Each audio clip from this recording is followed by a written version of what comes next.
ఓం శ్రీ గణేశాయ నమః. ఓం శ్రీ గురుభ్యో నమః. జై శ్రీరామ్, జై హనుమాన్, జై శ్రీకృష్ణ. కృష్ణాయ వాసుదేవాయ హరయే పరమాత్మనే ప్రణతాః క్లేశనాశాయ గోవిందాయ నమో నమః. భగవద్గీత యథార్థమైన మహాగ్రంథం.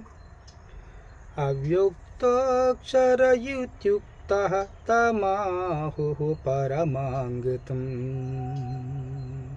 యం ప్రాప్య ననువర్తంతే తద్ధామ పరమం మమ.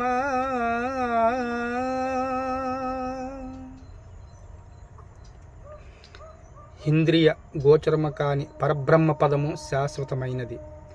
పునర్జన్మరహితమైన ఆ ఉత్తమ పదమే పరమపదము. జై శ్రీరామ్, జై హనుమాన్, జై శ్రీకృష్ణ.